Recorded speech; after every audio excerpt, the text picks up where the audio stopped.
गुरुकुल नेपालको नयाँ भिडियोमा सबैजनालाई स्वागत छ।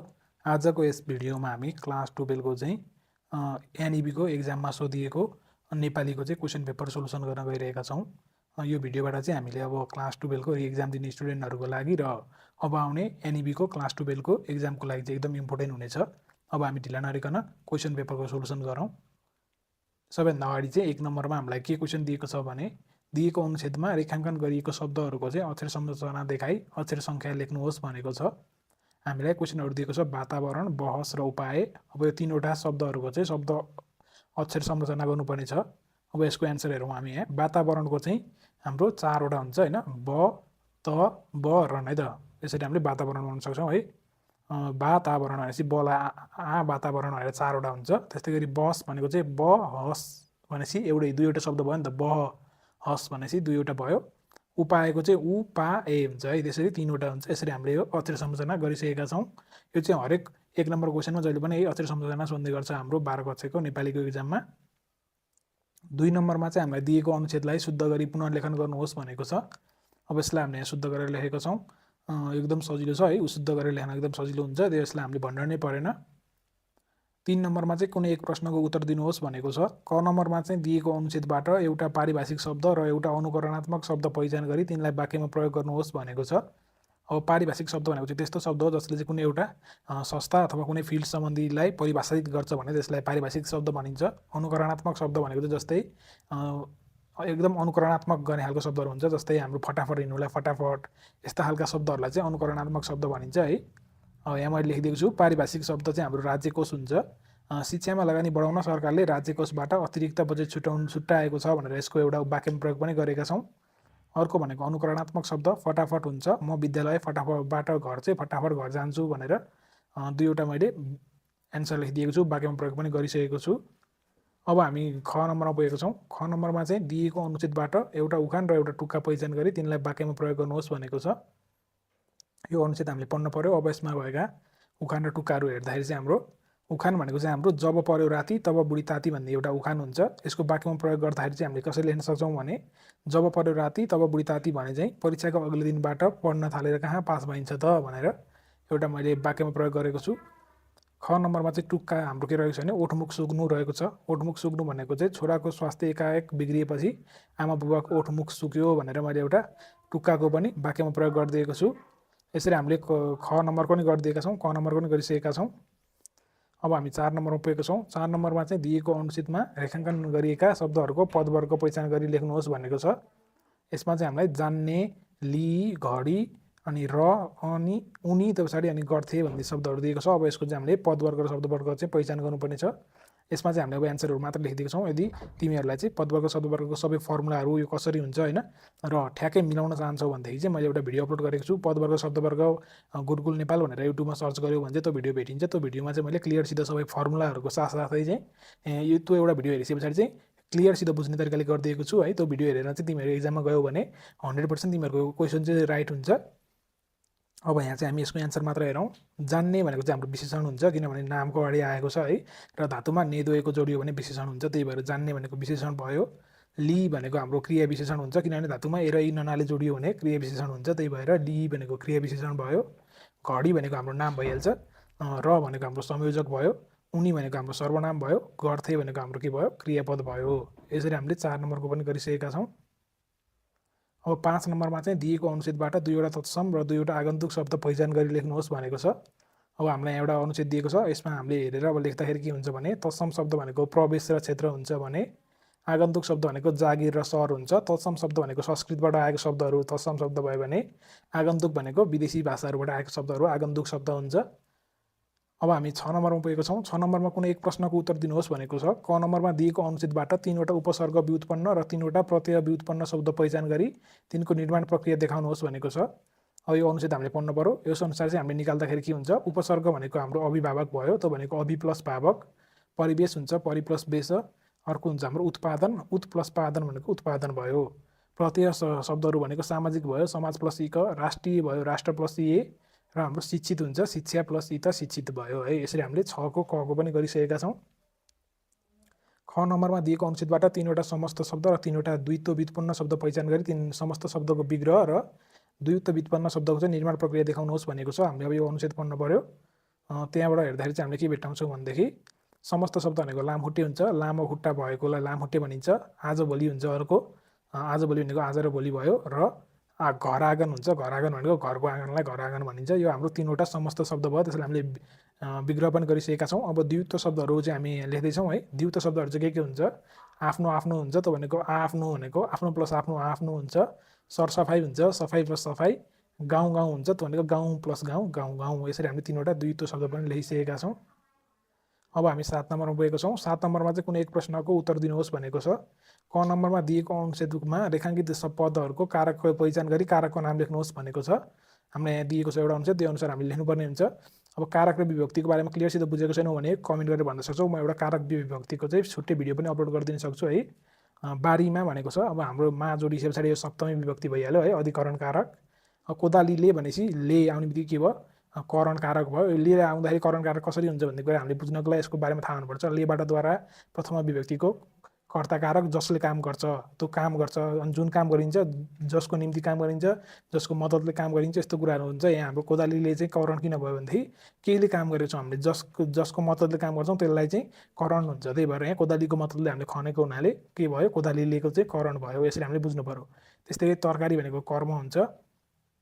तरकारी उमार्न सघाइन्छ, जुन काम गरिन्छ भनेको कर्म हुन्छ। त्यही भएर के काम गरे? तरकारी उमार्ने काम गरे भएर तरकारी कर्म भयो। आमाले भनेको त्यस्तै गरी हाम्रो कर्ता हुन्छ। मलाई भनेको सम्प्रदान हुन्छ। मैले भनेको कर्ता हुन्छ है। यस्तो कुराहरू मैले लेखिदिएको छु। इनारबाट भनेको उपादन भयो, किनभने अपादन भयो, किनभनेदेखि इनारबाट भनेपछि जहाँबाट छुट्टिएर काम हुन्छ त्यसलाई हाम्रो के हुन्छ? अपादन चाहिँ कारक हुन्छ। यसरी मैले बुझ्नु पर्यो। यो कुरा क्लियरसित बुझेको छैन भने कमेन्ट गरेर भन्न सक्छौ। म यसको सेपरेट भिडियो बनाएर सबै क्लियरसित बुझाउँछु है त। अब हामी ख नम्बर पुगेको छौँ। ख नम्बरमा दिएको अनुच्छेदका वाक्यलाई एक वचनमा परिवर्तन गर्नुहोस् भनेको छ। यसलाई एक वचनमा परिवर्तन गर्दाखेरि सानोको सानो हुन्छ है। साना भनेको बहुवचन भयो भने सानो भनेको एक वचन हुन्छ। बालकहरूलाई बालक मात्र बनाउनु पर्यो। अनि यसरी मैले यसको एन्सर लेखेको छु, तिमीहरू पढ्न सक्छौ। जहिले पनि एक वचन बनाउँदाखेरि चाहिँ यस्तो साना छ भनेदेखि सानो बनाउनु पर्ने हुन्छ है। त्यो कुराहरू बुझ्नु पर्यो। क्रियापद चेन्ज गर्नु पर्यो है। कोही चेन्ज हुन्छ, कोही चेन्ज हुँदैन। अनि हाम्रो यो यसरी कर्ताहरूलाई चेन्ज गरेर चाहिँ चेन्ज गर्न सक्छौँ है। एकदम सजिलो हुन्छ यो। 8 नम्बरको कमा चाहिँ के क्वेसन दिएको छ भने 8 नम्बरमा कुनै एक प्रश्नको उत्तर दिनुहोस् भनेको छ। क नम्बरमा सामान्य वर्तमान कालका फरक फरक क्रियागत पदको प्रयोग गरी आफ्नो मिल्ने साथीको बारेमा 4 वाक्यमा अनुच्छेद लेख्नुहोस् भनेको छ। मैले यहाँ लेखिदिएको छु। मेरो मिल्ने साथी रमेश छ। ऊ प्रत्येक दिन स्कुल जान्छ होइन। राम्रो घरमा रमेश चाहिँ घरमा आमा बुबालाई सघाउँछ। ऊ खाली समयमा चाहिँ किताब पढ्छ र फुटबल खेल्छ भनेर एउटा अनुच्छेद लेखेको छु। 4 लाइनको आफैले लेख्न सकिहालिन्छ मिलाएर है। हामीले त्यहाँ सामान्य वर्तमानको कुरा भनेको छ, त्यही वर्तमान बनाएपछि भइहाल्छ। ख नम्बरमा चाहिँ वाच्य परिवर्तन गर्नुहोस् भनेको छ। यसलाई हामीले वाच्य परिवर्तन गर्दाखेरि चाहिँ हेर त, यसपालि बिदामा पोखरा गइन्छ भनेको छ भनेपछि हामीलाई यहाँ यसलाई एकदम सजिलोसित गइन्छलाई गयौँ अथवा जान्छौँ भनेर बनाउनु पर्यो है त। यसपालि पोखरा गइन्छलाई हामीले के लेख्न सक्छौँ?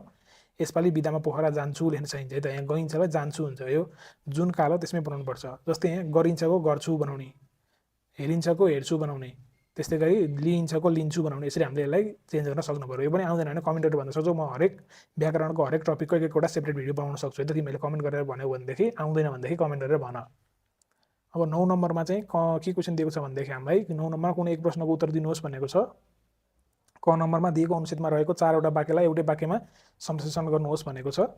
लक्ष्मीप्रसाद देवकोटा कवि थिए, उनी निबन्धकार थिए, उनी कथाकार थिए, उनी नेपाली साहित्यका महान प्रतिभा थिए भनेको छ। यसलाई एउटै वाक्यमा लेख्दाखेरि जसरी लेखे पनि भयो आफ्नो तरिकाले लेख्न सकिन्छ।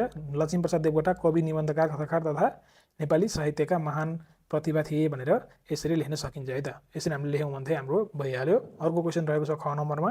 यो मध्ये जुन गरे पनि हुन्छ, मैले दुईटै गरिदिएको छु। दिएको अप्रत्यक्ष कथनका वाक्यहरूलाई प्रत्यक्ष कथनमा परिवर्तन गर्नुहोस् भनेको छ। यो डिरेक्ट इन्डिरेक्ट स्पिचको जस्तै कुरा हो इङ्ग्लिसमा है। अब चालकले यात्रुलाई अभ्यासभित्र धुम्रपान नगर्न आग्रह गरे भनेको छ भने यसको के हुन्छ? यसको एन्सर लेख्दाखेरि हामीले चालकले यात्रुहरूलाई भने कृपया बसमा धुम्रपान नगर्नुहोस्, त्यस्तै गरी मिलाउने है। अब अर्को हाम्रो के छ? डाक्टरले धुम्रपानबाट स्वास्थ्यका नकारात्मक असरहरू पर्ने कुरा बताएकोलाई के लेख्न सकिन्छ? डाक्टरले भने धुम्रपानले चाहिँ स्वास्थ्यमा नकारात्मक असर पार्छ। त्यस्तै गरी अरू पनि छ, त्यो कुरा मैले मिलाएर लेखेको छु। तिमीहरू हेर्न सक्छौ। क्वेसन हेरेर एन्सर हेरेर क्लियरसित बुझिहाल्छौ है। अब हामी 10 नम्बरमा पुगेको छौँ। 10 नम्बरमा दिएको अनुच्छेद पढी सोधिएको प्रश्नको उत्तर लेख्नुहोस् भनेको छ है। हामीलाई एउटा अनुच्छेद दिएको छ, यो अनुच्छेद पढ्न पर्यो हामीले। अनि यहाँ क्वेसनहरू दिएको छ, त्यसको एन्सरहरू यहाँ मैले लेखेको छु। अहिले खगोल वैज्ञानिकहरू चाहिँ होइन कुन कुन कुराको अध्ययनमा केन्द्रित छन् भनेको छ। यसको एन्सर हामीले अनुच्छेदमै देख्न सक्छौँ। अहिलेका खगोल वैज्ञानिकहरू चाहिँ ब्रह्माण्ड होइन ब्रह्माण्ड र निर्माणको भौतिक तथा रासायनिक प्रक्रियाको चाहिँ अध्ययनमा केन्द्रित छन् भनेर लेख्न सकिन्छ। ख नम्बरमा परमाणुयुक्त खगोल अध्ययनको पहिलो पाइला के हो थियो भनेको छ। प्राचीन मिश्रका नागरिकहरूले चाहिँ बाढी आउनु पूर्व आकाशमा नक्षत्रको निश्चित स्थिति पत्ता लगाउनु नै परमाणुयुक्त खगोल अध्ययनको पहिलो पाइला हो भनेर हामीले लेख्न सक्छौँ। ग नम्बरमा बेबिलोनिवासीहरू चाहिँ सूर्य तथा र चन्द्रमा ग्रहणको चाहिँ भविष्यवाणी गर्न कसरी सफल भयो भनेको छ। बेबिलोनिवासीहरू चाहिँ ग्रह तथा नक्षत्रको अध्ययन गरेर सूर्य तथा चन्द्र ग्रहणहरूको भविष्यवाणी गर्न सफल भयो भनेर लेख्न सकिन्छ। घ नम्बरमा वर्षमा 365 दिन हुन्छ भन्ने कुरा के को आधारमा पत्ता लाग्यो भनेको छ। नक्षत्रयुक्त आकाशको मानचित्रको आधारमा चाहिँ वर्षमा 365 दिन हुन्छ भन्ने कुरा पत्ता लगायो भनेर लेख्न सकिन्छ। ग नम्बरमा मानव जातिको कस्तो प्रयासलाई खगोल अध्ययनको पहिलो प्रहर मान्न सकिन्छ भनेको छ। उत्पत्तिकालदेखि नै ग्रह तथा आकाशीय पिण्डहरूको बारेमा जानकारी राख्न गरेको मानव जातिको प्रयासलाई खगोल अध्ययनको पहिलो प्रहर मान्न सकिन्छ भनेर एन्सर लेखेको छु मैले। यो सबै एन्सरहरू चाहिँ हाम्रो यहीँ अनुच्छेदमा रहेको छ, त्यहीँबाट हेरेर लेखेको है, तिमीहरूले पनि लेख्न सक्छौ। अब हामी 11 नम्बरमा पुगेको छौँ। 11 नम्बरमा दिएको अनुच्छेद पढी मुख्य 4वटा बुँदा टिप्नुहोस् र 1/3 सारांश लेख्नुहोस् भनेको छ। हो जहिले पनि हामीले बुँदा टिप्दाखेरि चाहिँ असमापिका क्रियाको प्रयोग गरेर लेख्नुपर्छ है। यसको बारेमा पनि मैले सेपरेट भिडियो हालेको छु।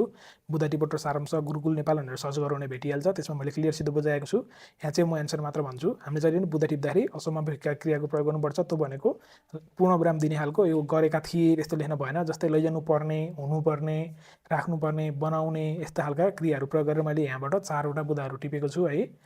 यहाँ पढ्न सकिन्छ। त्यो पछाडि 4वटा बुँदा टिपिसके पछाडि सारांश लेख्दाखेरि हामीले जहिले पनि एउटा शीर्षक दिनुपर्ने हुन्छ। मैले यहाँ शीर्षक दिएको छु। अनि त्यो बुँदाहरूलाई मिलाएर सारांश लेख्नुपर्छ र हामीलाई 1/3 सारांश लेख भनेको छ भनेदेखि चाहिँ हामीले पहिलो हाम्रो अनुच्छेदमा कतिवटा शब्दहरू सङ्ख्या गन्नुपर्छ। त्यो पछाडि सारांशमा हुनुपर्ने अब शब्द सङ्ख्या थाहा पाउनको लागि टोटल हाम्रो यो अनुच्छेदमा भएको शब्द सङ्ख्यालाई 3ले डिभाइड गर्दा जति आउँछ त्यति नै हुनुपर्ने हुन्छ, त्यो कुरा लेख्ने। अनि यहाँ सारांशको शब्द सङ्ख्या गनेर त्यो पनि लेख्नुपर्छ। मैले त्यो चाहिँ यहाँ लेखेको छैन, त्यसरी हामीले सारांश लेख्न सक्छौँ है त। अब हामी 12 नम्बरमा पुगेको छौँ। 12 नम्बरमा कुनै एक प्रश्नको उत्तर दिनुहोस् भनेको छ। क नम्बरमा क्वेसन दिएको छ। स्वदेशमै निर्मित चाहिँ सिस्नो तथा अल्लोको कपडाहरूको चाहिँ प्रसारका लागि उत्पादक कम्पनीका तर्फबाट गरिने विज्ञापनको नमुना तयार पार्नुहोस् भनेको छ। मैले यहाँ लेखिदिएको छु, एउटा नमुना बनाएको छु होइन, बुकहरूमा पनि रहेको छ, त्यहाँ हेरेर हामीले एउटा नमुना तयार पार्न सकिहाल्छौँ है। बुकमै दिएको छ नमुनाहरू धेरैवटा होइन, यो विज्ञापनको नमुना अरू नमुनाहरू दिएको छ, त्यहाँबाट हेर्न सकिन्छ। मैले यहाँ पनि लेखिदिएको छु। हामीले एउटा टाइटल दिनु पर्यो, अलिक क्याची टाइटल होइन, प्राकृतिक धागो नेपाली पहिचान यस्तो यस्तो लेखेर। अनि त्यसरी त्यहाँ हाम्रो के उत्पादन हुन्छ, विज्ञापनमा त त्यस्तै हुन्छ नि त, के पाइन्छ, के बनाइन्छ होइन, के विशेषता छ, अनि फोन नम्बरहरू यसरी लेख्न सकिन्छ। यसरी मैले एउटा विज्ञापन पत्र तयार पारिदिएको छु, नमुना मात्र हो यो है। हामीले बुकमा हेरेर पनि गर्न सक्छौँ यो क्वेसनको एन्सर। अब 13 नम्बरमा चाहिँ कुनै एक प्रश्नको उत्तर दिनुहोस् भनेको छ। ख नम्बरमा के क्वेसन दिएको थियो मैले त्यही गरिदिएको छु। अव्यवस्थित सहरीकरण र यसको असर शीर्षकमा चाहिँ 150 शब्दमा नघटाइकन टिप्पणी लेख्नुहोस् भनेको छ। एउटा टाइटल दिएको छ, त्यसको बारेमा लेख्दाखेरि जहिले पनि टिप्पणी लेख्दाखेरि हामीले 3 प्याराग्राफमा लेख्नुपर्ने हुन्छ। पहिलो प्याराग्राफमा चाहिँ हामीले जहिले पनि परिचय लेख्ने, दोस्रो प्याराग्राफमा त्यसको व्याख्या गर्ने, तेस्रो प्याराग्राफमा हामीले निष्कर्ष लेख्नुपर्ने हुन्छ। अनि टिप्पणी लेख्दाखेरि जहिले पनि हामीले म, हामी यस्ता सर्वनामहरू प्रयोग भएको लेख्नु हुन्छ। जस्तै मेरो, यस्तो यस्तो, मैले यस्तो गरेँ, यस्तो यस्तो बारेमा लेख्नु भएन, हामीले त्यो बिना नै लेख्नुपर्ने हुन्छ है त। यहाँ हेर्न सक्छु मैले कहीँ पनि म, हामी जस्ता सर्वनामहरूको प्रयोग गरेर चाहिँ यहाँ लेखेको छैन। यो कुरा बुझ्नु पऱ्यो। सबैभन्दा पहिला टिप्पणी लेख्दाखेरि पहिलो प्याराग्राफ हामीले के गर्ने, त्यसको परिचय दिने, दोस्रोमा व्याख्या गर्ने, अनि लास्ट प्याराग्राफमा निष्कर्ष लेखेर हामीले टुङ्गाउन सक्छौँ। हामीले यहाँ टुङ्गाइदिएको छौँ, यो पढ्न सक्छौँ तिमीहरूले है। यस्तै एन्सर लेख्नुपर्ने हुन्छ हामीले एक्जाममा। अब 15 नम्बरमा चाहिँ कुनै एकको व्याख्या गर्नुहोस् भनेको छ। मैले ख नम्बरको गरिदिएको छु। वास्तवमा कलम र हृदय दुवैको मेल भएपछि राम्रो लेख सिक्ने रहेछ भनेर भनेको छ। अब यसको पनि हामीले कसरी लेख्न सकिन्छ भने व्याख्या गर्दाखेरि हामीले जहिले पनि के गर्नुपर्छ, पहिलो प्याराग्राफमा हामीले कविको बारेमा लेख्ने र कविताको बारेमा लेखेर परिचय दिने, दोस्रो प्याराग्राफमा हामीले के गर्ने, त्यसको बारेमा व्याख्या गर्ने, र तेस्रो प्याराग्राफमा हामीले के गर्छौँ, त्यसलाई अन्त्य गर्छौँ, त्यसको बारेमा निष्कर्ष लेखेर अन्त्य गर्छौँ। त्यसरी लेख्नुपर्ने हुन्छ। जहिले पनि व्याख्या गरेर भनेको 1 पेज जति लेख्नुपर्ने हुन्छ हामीले एक्जाममा। त्यसको एन्सर मैले यहाँ लेखेको छु, तिमीहरू पढ्न सक्छौ है। एन्सरहरू पढेर भने भिडियो लामो हुन्छ, त्यसले गर्दा तिमीहरूलाई बोरिङ हुनसक्छ। तिमीहरू आफैले यसो पढेर लेख्न सक्छौ है त्यसको एन्सर। अब हामी 15 नम्बरमा पुगेको छौँ। 15 नम्बरमा कुनै एक प्रश्नको उत्तर दिनुहोस् भनेको छ। क नम्बरमा तलको कवितांश पढी चाहिँ सोधेको प्रश्नको उत्तर दिनुहोस् भनेको छ। हामीलाई एउटा कवितांश दिएको छ। अब त्यो अनुसार हामीलाई यहाँ क्वेसन सोधेको छ, आमाको सपना के थियो भनेको छ। यसको एन्सर मैले यहाँ लेखेको छु। देशमा प्रतिकूल शासन होइन, शोषण, अन्याय आदि बढेकाले क्रान्तिको आवश्यकता रहेको छ। क्रान्तिका लागि देश वीर योद्धाको चाहिँ खाँचो छ आफ्नो सन्तानमा वीर योद्धाको स्वरूप कल्पना गरेको, तर अहिलेको सन्तानले चाहिँ क्रान्ति गर्न नसक्ने जनाउँदै भावी सन्ततिबाट चाहिँ मात्र क्रान्तिसम्म भएको कुरा उल्लेख गरिएको छ। अब देश वीर योद्धा जन्मने छ होइन, देशमा चाहिँ वीर योद्धा जन्मने छ, उसले निरङ्कुश शासन विरुद्ध क्रान्ति गर्नेछ र देशमा परिवर्तन आउनेछ। यसरी चाहिँ क्रान्तिबाट चाहिँ देशको सुधार नै आमाको सपना रहेको बुझिन्छ भनेर यसको एन्सर लेखेको छु मैले। ख नम्बरमा चाहिँ त्यो मिठो गीतले चाहिँ तिमीलाई आफ्नो बाँसुरी बनाएछ भन्नुको तात्पर्य के हो भनेको छ। यसको एन्सर यहाँ लेखेको छ। नेपाल आमाले चाहिँ आफ्ना हरेक सन्तानहरूलाई वीर योद्धामा ठान्दछिन् होइन। वर्तमान पुस्ताका सन्तानमा पनि आफूले वीर योद्धाको स्वरूप कल्पना गरेकी थिइन्। यिनीहरूबाट क्रान्ति र देशको मुक्तिको सपना देखेकी थिइन्, तर अहिलेका सन्ततिहरूले आफूले कल्पना गरे जस्तो बहादुर नरहेको ठानेकी छिन्। यिनीहरूबाट क्रान्ति सम्भव नरहेको अर्थमा त्यो मिठो गीतले तिमीलाई आफ्नो बाँसुरी नबनाएको भनिएको होला भनेर यसको एन्सर मैले लेखेको छु। यसरी हामीले क नम्बरको एन्सरहरू लेखिसकेका छौँ है। अब 16 नम्बरमा पुगेको छौँ। 16 नम्बरमा कुनै एक प्रश्नको उत्तर दिनुहोस् भनेको छ। यसमा मैले क नम्बरकै गरिदिएको छु। गोर्खे कथामा पेशल र सतपाल मध्ये कसको भूमिका मुख्य रहेको छ, आफ्नो प्रतिक्रिया दिनुहोस् भनेको छ। यसमा पनि हामीले त्यही पहिलो सुरु प्याराग्राफमा अलिकति हामीले यसको बारेमा परिचय दिएका छौँ। दोस्रो प्याराग्राफबाट यसको बारेमा लेखेका छौँ है। यहाँ अलिकति मैले पढेर भनिदिन्छु। यस कथाका रचयिता चाहिँ सामाजिक यथार्थवादी प्रगतिवादी चाहिँ एवं समसामयिक कथाकार बखतबहादुर थापा, नेपाली साहित्यको आख्यानविदमा होइन एवं प्राविधिक क्षेत्रका विषयवस्तुलाई समेटी रमाइलो ज्ञानवर्धक कथाहरू सिर्जना गर्ने कथाकार हुन् भनेर चाहिँ हामीले परिचय दिने कथाकारको होइन लेखकको त्यो त्यसको बारेमा लेखेर हामीले यसको बारेमा कुन चाहिँ प्रमुख पात्रहरूको बारेमा यसरी हामीले लेख्न सक्छौँ है। मैले यहाँ लेखिदिएको छु, तिमीहरू पढेर बुझ्न सक्छौ। यसै गरी एन्सर लेख्नुपर्ने हुन्छ है हामीले। अब हामी 17 नम्बर पुगेको छौँ। 17 नम्बरमा चाहिँ कुनै एक प्रश्नको समीक्षात्मक उत्तर दिनुहोस् भनेको छ। मैले ख नम्बरको गरिदिएको छु। दृढ इच्छा शक्ति अनि ज्ञान शक्ति र क्रिया शक्ति सामु शारीरिक रोग शक्तिहीन हुन्छ भन्ने भनाइलाई स्टिफन विलियम हकिङ पाठका आधारमा पुष्टि गर्नुहोस् भनेको छ। यसको बारेमा मैले यहाँ लेखिदिएको छु, एन्सरहरू पढ्न सक्छौ है। स्टिफन हकिङको चाहिँ होइन, स्टिफन हकिङको शारीरिक रूपमा अशक्त हुँदा पनि निरन्तर अनुसन्धान गर्दै भौतिक शास्त्रमा नयाँ तथ्य उजागर गरी मानवीय चेतनालाई नयाँ उचाइमा पुर्याउन महान वैज्ञानिक हुन् भनेर यसको बारेमा पहिला हकिङको बारेमा हामी हकिङको बारेमा के गर्छौँ परिचय दिने, त्यो पछाडि उनको बारेमा के भएको थियो कहानी सबै कुरा लेखेर हामीले यो कुरा पुष्टि गर्न सक्छौँ है त। मैले यहाँ यति लेखेर चाहिँ लास्टमा अतल हेरेर अन्तिममा निष्कर्ष लेखेर हेर त हकिङले चाहिँ इच्छा शक्ति, ज्ञान शक्ति र क्रिया शक्तिका आधारमा शारीरिक अशक्तिमाथि चाहिँ विजय प्राप्त गरे। शारीरिक रूपमा अशक्त अवस्थामा नरहेका सबै व्यक्तिहरूलाई उनी एउटा आदर्श दृष्टान्त बने। निरन्तर सङ्घर्षशील हकिङ सन् यति वर्षीय जीवन सङ्घर्षबाट सदाको लागि विश्राम लिए। उनी भौतिक रूपमा यस संसारमा नभए पनि उनको सिद्धान्त उनले लेखेको दर्जनौँ पुस्तकले चाहिँ उनलाई सदैव अमर रहनेछन् भनेर यसरी हामीले टुङ्गाएका छौँ है। यसरी हामीले एन्सरहरू लेख्नुपर्ने हुन्छ। अब हामी 18 नम्बरमा पुगेको छौँ। 18 नम्बरमा चाहिँ कुनै एक शीर्षकमा कम्तीमा 250 शब्दको निबन्ध लेख्नुहोस् भनेको छ। मैले चाहिँ खेलकुदको महत्त्वको विषयमा यहाँ निबन्ध लेखिदिएको छु। निबन्ध लेख्ने तरिकामा त्यही एउटै हो। पहिलो प्याराग्राफमा हामीले परिचय लेख्नुपर्ने हुन्छ। दोस्रो र तेस्रो प्याराग्राफहरूमा हामीले त्यसलाई व्याख्या गर्ने र लास्ट प्याराग्राफमा चाहिँ हामीले त्यसको निष्कर्ष लेखेर टुङ्गाउनु पर्ने हुन्छ।